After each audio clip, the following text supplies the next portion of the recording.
হরে কৃষ্ণা। উত্তমাঙ্গিস লাইফস্টাইলের একটি ব্লগে আপনাদের সবাইকে স্বাগত জানাই। আশা করি সবাই ভালো আছেন, সুস্থ আছেন। আমরাও খুব ভালো আছি। আজ রবিবার আর এখন বাজে ভোর 6টা। এত সকাল সকাল, একদম এখনো সূর্যের আলো ফোটেনি। আজকে আমি খুব তাড়াতাড়ি উঠে গেছি এবং উঠে ভাবলাম রান্নাটা সেরেই ফেলি বাচ্চারা ঘুম থেকে ওঠার আগে।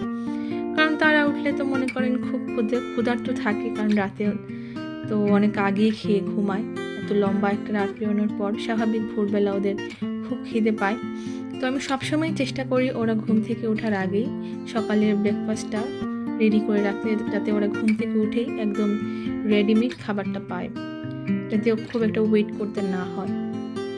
তো এই যে সকালে উঠে গেলাম আজকে, কারণ কালকে খুব তাড়াতাড়ি ঘুমিয়েছিলাম সামহাও। তো তার জন্য সকাল সকাল ঘুমটা ভেঙে গেল, তাই ভাবলাম উঠে যাই, তাড়াতাড়ি রান্নাবান্না শেষ করে নিই। সকালের পূজা অর্চনা সব শেষ করে জব করলাম। জব শেষ করে তারপর এখন 6টা নাগাদ এসেছি রান্না করতে। তো আজকে যেহেতু আমরা গতকালকে শনিবার ছিল, গতকালকে প্রতি শনিবারে আমরা চেষ্টা করি আমাদের ফ্লোরিডার যে ফার্মার্স মার্কেটটি আছে, যেটার অনেক ব্লগ আছে আমার চ্যানেলে, পাইনলাস ফার্মার্স অ্যান্ড ফ্লি মার্কেট। তো সেটা প্রতি শনি রবিবার বসে, আপনারা জানেনই, তারা আমার আগের ব্লগগুলি দেখেছেন। তো আমরা প্রতি শনিবার দেখা যায় সেখান থেকে অনেক বাজার সদাই করি, শাকসবজি। তো গতকালকেও এরকম বাজার করেছিলাম শাকসবজি। তো তাই জন্য আজকে রান্না করছি পুঁই শাক, সমস্ত সবজি দিয়ে পুঁই শাক। আর এই তো সমস্ত সবজি বলতে কি এই বেগুন আর মিষ্টি কুমড়ো, এই সমস্ত দিয়ে আমি পুঁই শাক রান্না করছি, আর শিম আলু টমেটো দিয়ে একটা তরকারি। তো সবজিটা সম্বাস দিয়ে দিয়েছি। তো পুঁই শাকটা একটু পরে দিব ভাবছি, কারণ পুঁই শাক তো জানেনই দেওয়ার সাথে সাথেই একদম গলে যায়। আর আমি পুঁই শাককে খুব সুন্দর নাম দিয়েছি, পুঁই মহারানী। তো উনি শুরুতে দেখবেন খুব তাজা ফ্রেশ থাকেন, যেই তরকারিতে ঢালা হয়।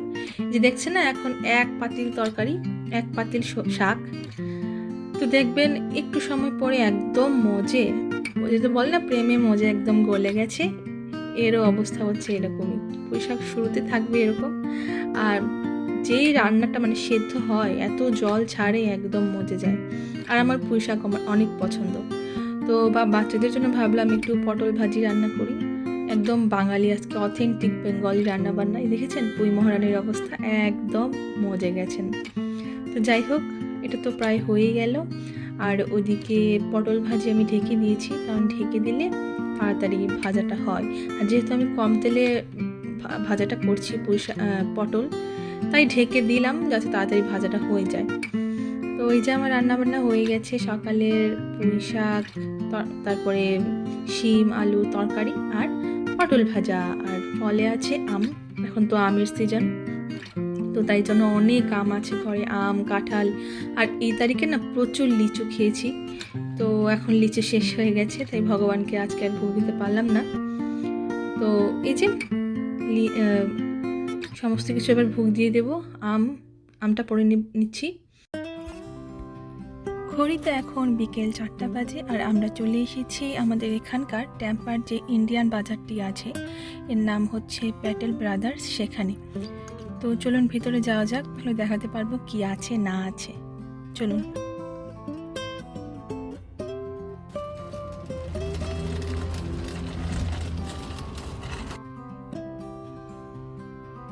ভিতরে দেখছিলাম আজকে ভালোই ভিড়, কারণ আজকে সানডে, আর সানডেতে সবাই বাজার সদাই করতে আসেন, যারা ইন্ডিয়ানরা আছে, লোকাল ইন্ডিয়ান ছাড়াও অন্যান্য অনেকেই আছে এখানে বাজার করতে।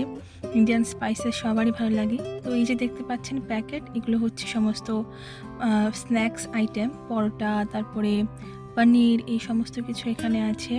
তারপরে আমাদের বিভিন্ন হাতা খুন্তি টাইপ, যেগুলো ইন্ডিয়ান আমাদের রান্না বানাতে লাগে, সেই সমস্ত। তো আমার বড় দিকে সবজি বাজার করছিল, তো আমি ভাবলাম আমাদের কিছু স্পাইসেস লাগবে, যেমন ধরুন জিরে লাগবে, আমার জিরে, শুকনো লঙ্কা, এই সমস্ত শেষ হয়ে গেছে। তারপরে কিছু স্ন্যাক্স আইটেমও লাগতো, তো আমি সেগুলো কিনতে এলাম। ওদিকে সবজি বাজারটা করছে, আর তারপরও আমি আপনাদের ওখানে নিয়ে গিয়ে দেখাবো কেমন দাম পড়ে ওগুলোর। আর এই যে দেখছেন বিস্কিট, এগুলো মনে হয় হ্যাঁ $1, তারপরে কয়েক সেন্ট, মনে করুন 50-80 সেন্ট করে পড়ে এক একটা প্যাকেট। বাংলাদেশি টাকায় হবে ধরুন 150 টাকা, $1 বাংলাদেশে হয়তো এখন 110 টাকা। তো সেরকমই। আর এই যে কিছু নিয়ে নিলাম আমি। এই যে আবার সবজি বাজারে এসেছি, দেখতে পাচ্ছেন 89 সেন্ট। ঝিঙে হচ্ছে 1 পাউন্ড 80 টাকা। তারপরে এই যে পটল দেখতে পাচ্ছেন, পটল হচ্ছে 1 পাউন্ড 150 টাকার মতো। তারপরে এই যে এরকমই।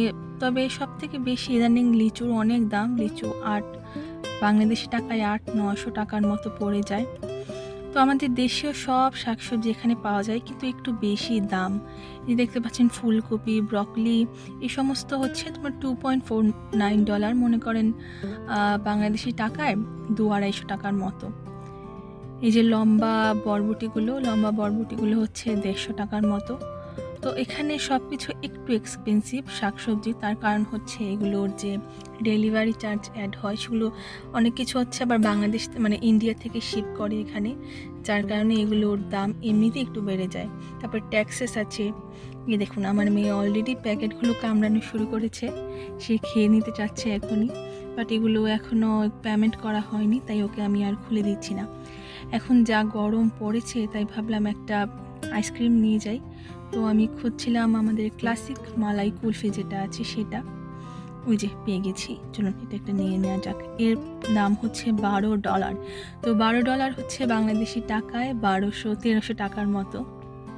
তো বেশ ভালোই। এখানে আমরা 2-3-4 জন বা আরামসে খেয়ে নিতে পারি আইসক্রিমটা। আর অনেক টেস্ট হয় আইসক্রিমটা। ভেতরে বেশ পিস্তাচিও আছে না, ওগুলো অনেক বিভিন্ন ধরনের নাটসও থাকে, ওটা খুব খেতে ভালো হয়। 1 প্যাকেট কাজু লাগতো আমার, 1 প্যাকেট কাজু বাদাম নিয়ে নিব, আর নর্মাল বাদামও লাগবে, সেটাও নিয়ে নিব। মোটামুটি অনেক কিছু কেনা হয়েছে অলরেডি। আমার হাজব্যান্ড অনেক কিছু ওইদিকে আবার কিনেছে শাকসবজি।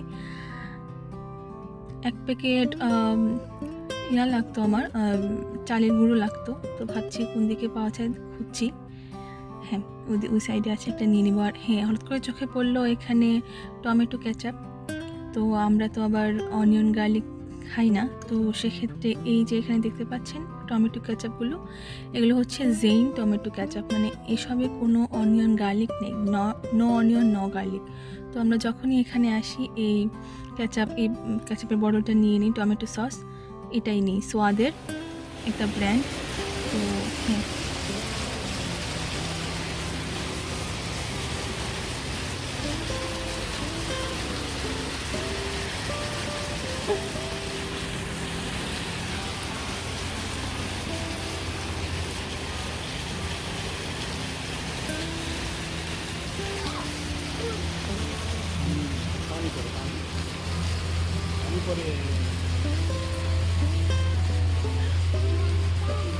একটু কমছে নাকি?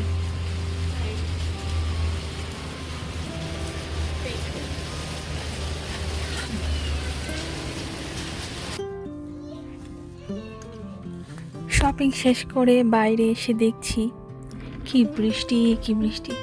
তো যাই হোক, এই ছিল আমার আজকের পুরো ব্লগ। আশা করি আমার আজকের ব্লগটি আপনাদের খুব ভালো লেগেছে। যদি ভালো লেগে থাকে তাহলে একটু ছোট্ট লাইক করে দেবেন। নতুন ব্লগ আসা পর্যন্ত সবাই ভালো থাকবেন, সুস্থ থাকবেন। হরে কৃষ্ণা।